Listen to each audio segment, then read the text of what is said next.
Hello, children, and very good evening to all of you. See, it's the monsoon season has started. Fortunately, Delhi has also been enjoying monsoon for last 2 days. Oh, you must be thinking in the English class why the teacher is talking about the monsoon. Yes, monsoon means rain. And today we are going to start with the poem Rain on the Roof by Coates Kinney from your book, right? Okay, just a minute, let me share it with you.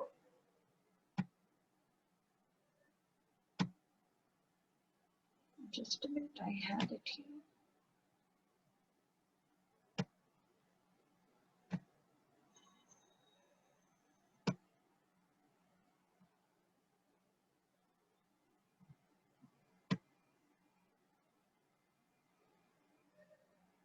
Children, can you see this on the screen, Rain on the Roof?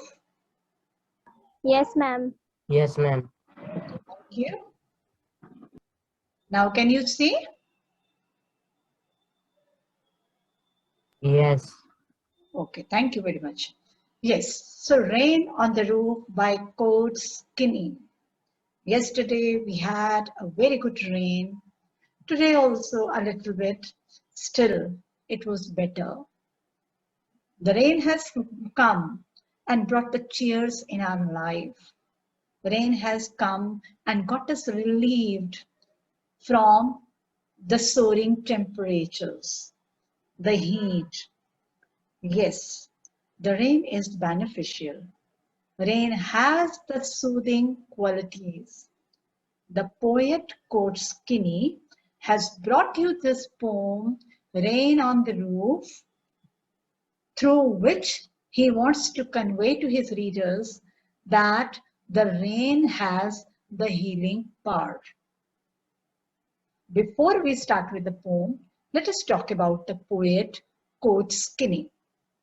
Coates Kinney was born in 1826 near Penn Yan, New York.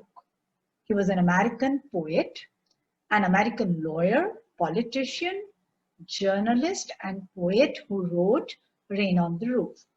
He wrote poetry, and his verses, meaning his poems, were collected in Cuca and Other Poems, Cincinnati, 1855, and Lyrics of the Ideal and the Real, 1888. His poems were collected in Cuca. Cuca is a collection of his poems, right? Of his verses, of his poetry. The Rain on the Roof, which was set to music, was the most popular. The Rain on the Roof is a lyrical poem, a musical poem, a rhythmic poem. When you read, you will realize it yourself. He died in Ohio in 1904. Now here is followed a small introduction of the poem. This will give you an idea of the poem and you will be able to understand each stanza and the meaning that lies in each stanza. The poem is a beautiful expression of the poet's thoughts and his past memories when it rains. So the rain is very significant in his life. It's not simply a season, but he feels that so many memories, so many thoughts, beautiful imaginations are attached with the rain. His memories are both sweet and sad.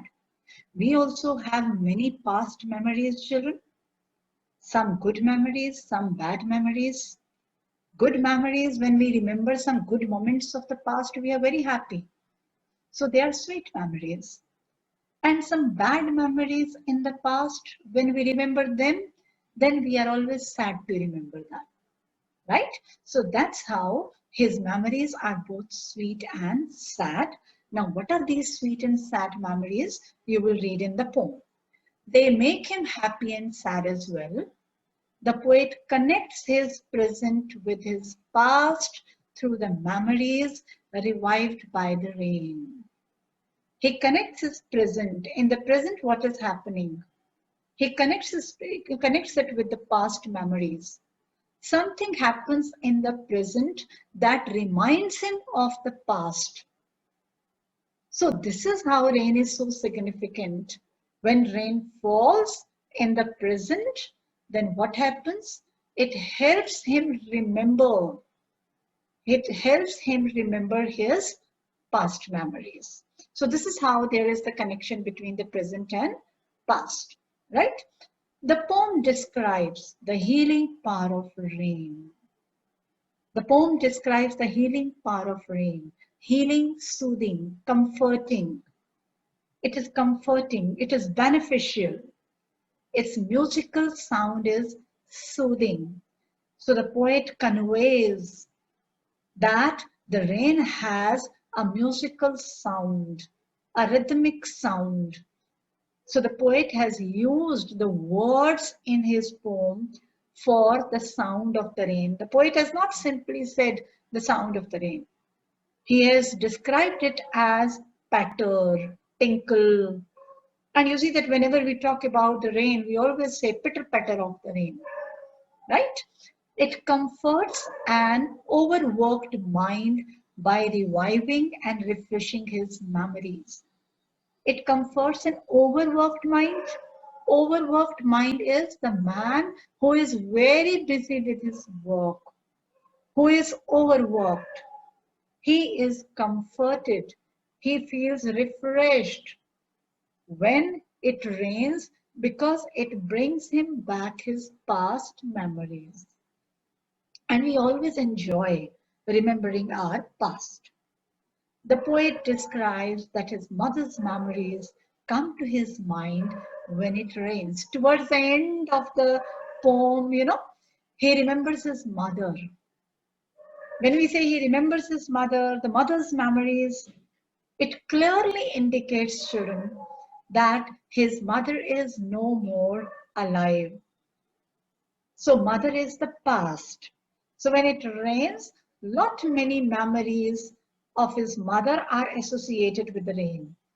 And he remembers. So that's how, though he is sad that he has lost his mother is no more there with him. But at the same time, he is happy to remember her. He is happy to remember some good memories that he had spent with his mother. I hope you people have got an idea of the poem. Yes, ma'am. Okay. Now, stanza wise, we will discuss. But do remember, when I explain, if any problem you find or there is anything which is not clear, you can interrupt me, right? But please do feel free to ask me. Yes, stanza 1. When the humid shadows hover over all the starry spheres, and the melancholy darkness gently weeps in rainy tears. What a joy to press the pillow of a cottage chamber bed and lie listening to the patter of the soft rain overhead. In the beginning, I said, in the introduction also, that the poem is musical. Now, what makes the poem musical? The rhyming scheme in the poem. Do you think that there is rhyming scheme in the poem? Do you have the rhyming words in the poem? Can you identify the rhyming words?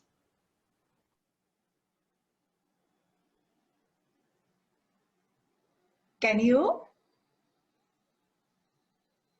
Look at this. Anyway, look at this. The second line, over all the starry spheres, right? Tears, spheres and tears are rhyming, children. Bed and overhead, they are rhyming.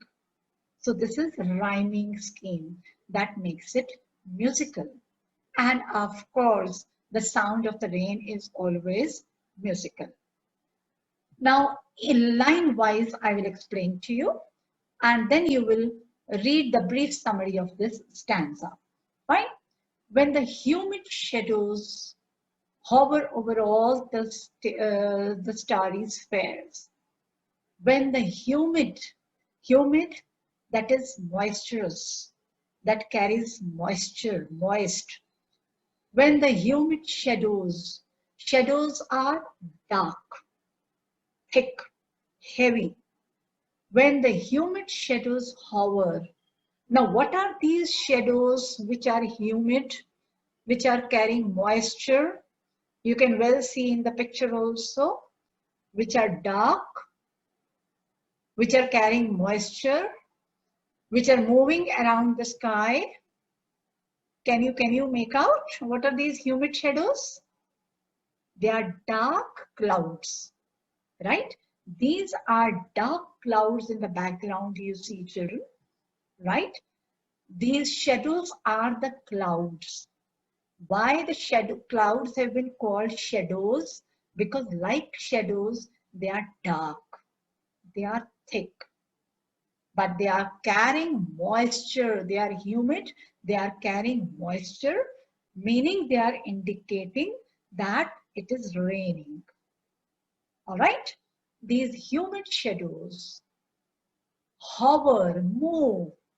These heavy, thick, rainy clouds move over all, move around all over the starry spheres. Starry, full of stars. Spheres refers to the sky.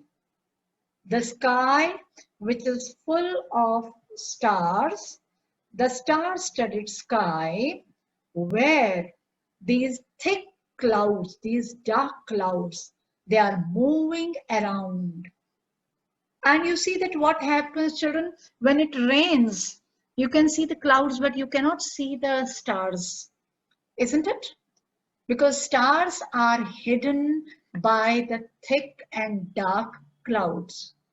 So this is what the poet is describing, that when the dark clouds move around all over the sky that was studded with the stars, but now those stars, they have become invisible.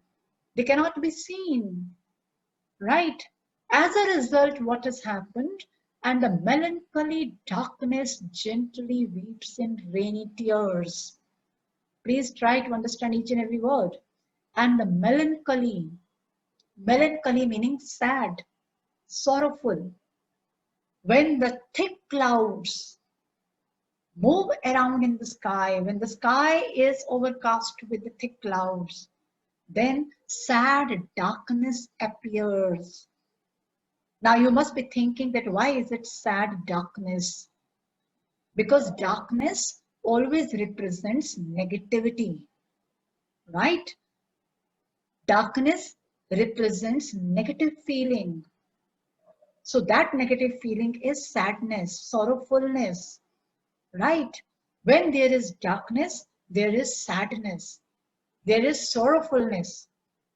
So the poet feels that the thick clouds are scattered all over the sky, hiding the stars, and then all over the sky and in the atmosphere, there is complete darkness that adds to that creates a gloomy atmosphere and then gently weeps in rainy tears.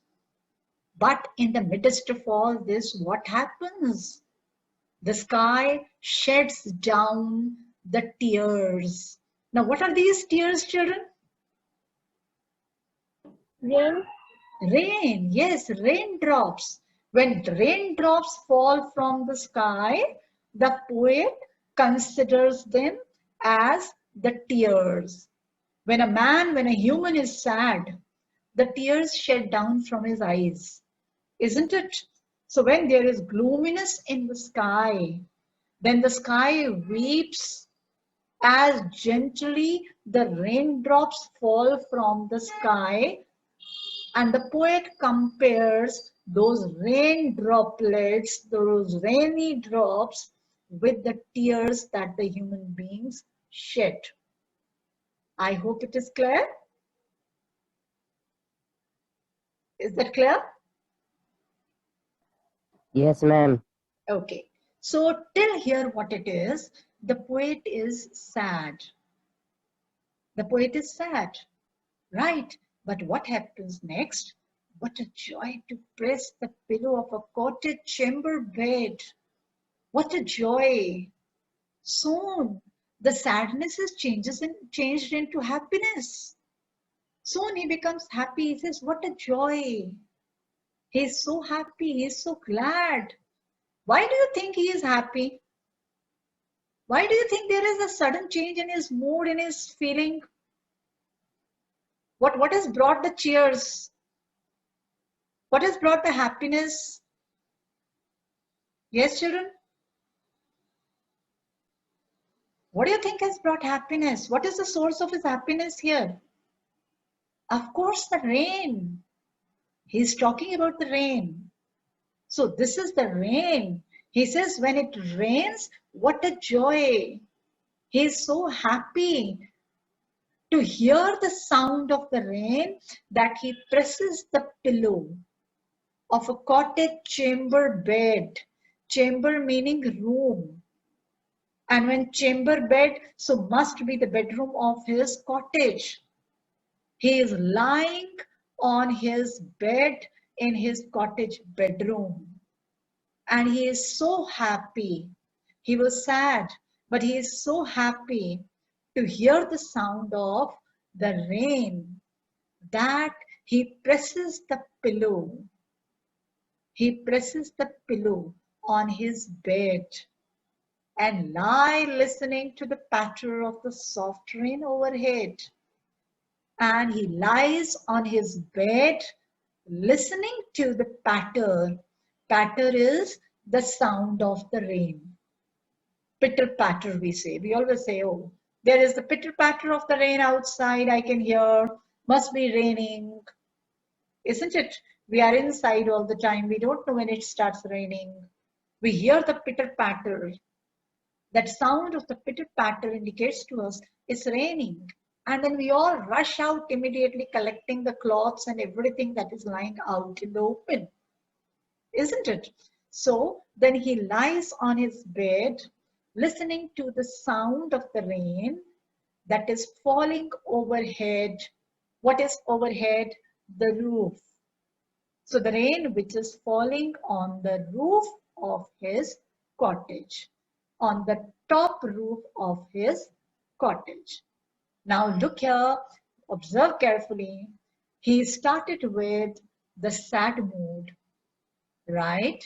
And he started with the sad mood, and towards the end of the poem, what happened? He became happy. So here is the blend of two emotions, happiness and sadness. I hope each and every word is clear to you. Is that clear? Each and every word?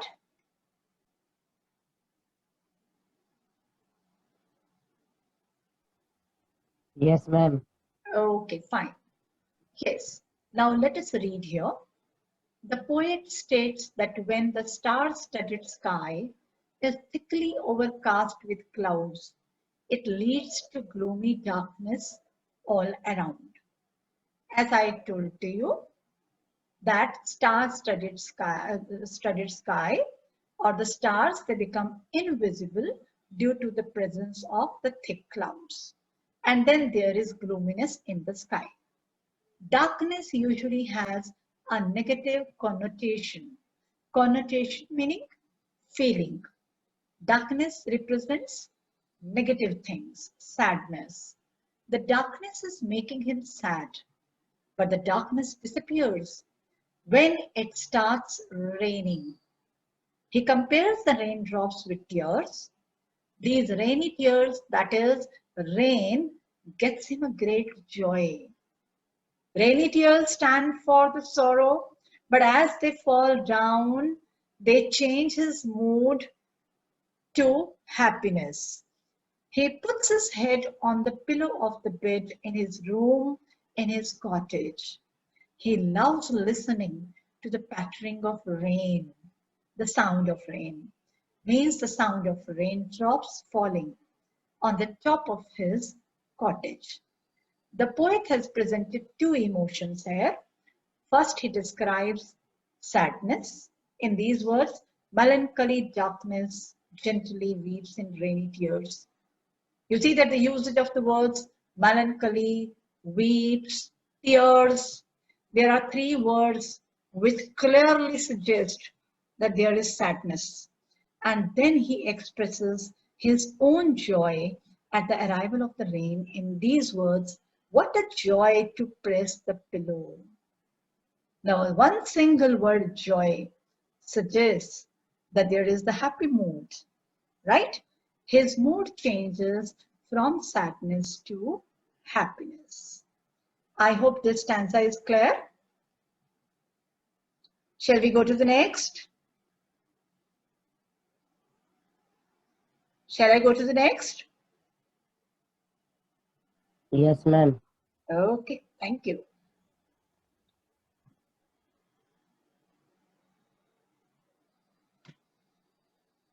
Yes. Now here is stanza 2. Again, listen very carefully. Read and listen.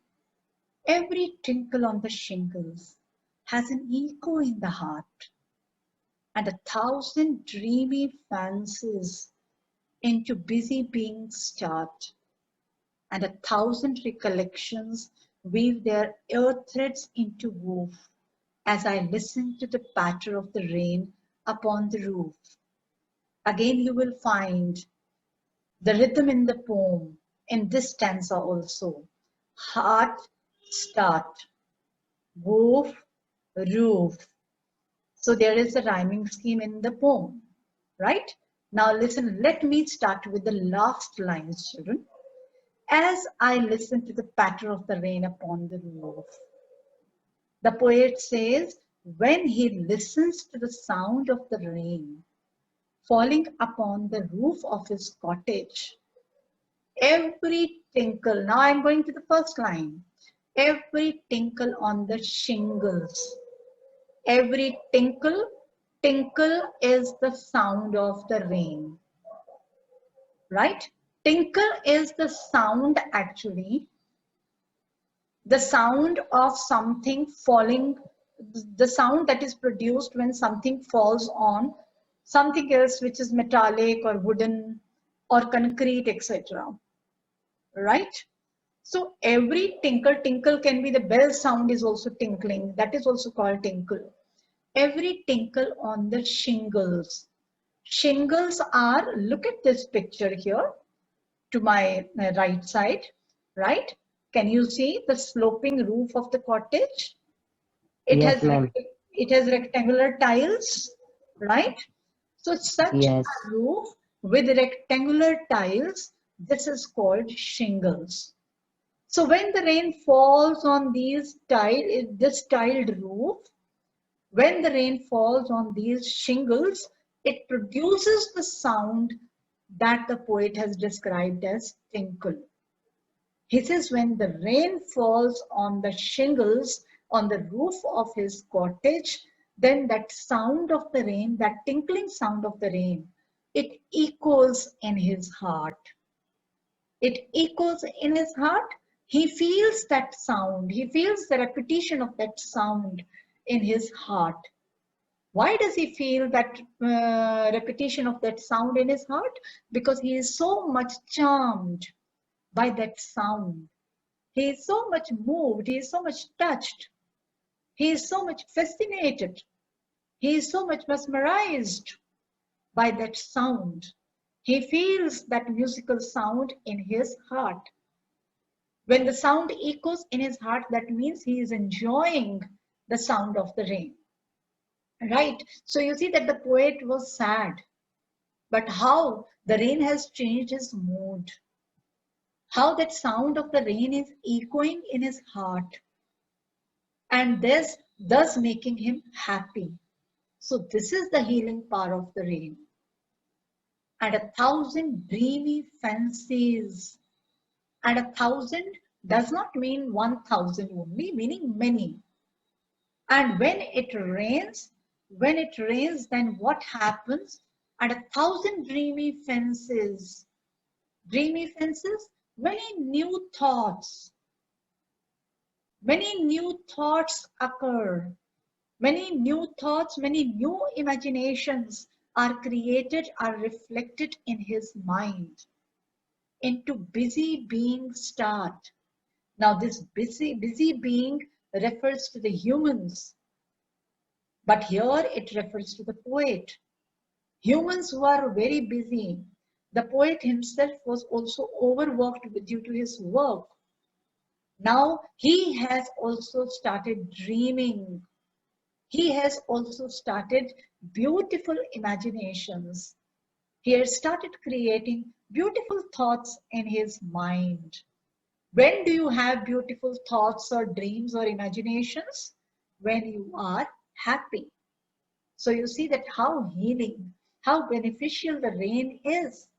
When the rain falls, the poet is happy. Rain falls, the poet gets positive vibes. The rain falls and the poet becomes creative.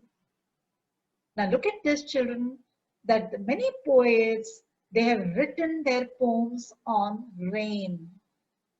They must have experienced some feelings when it is raining. The rain on the roof that you are reading, that is also the outcome of the poet's imagination.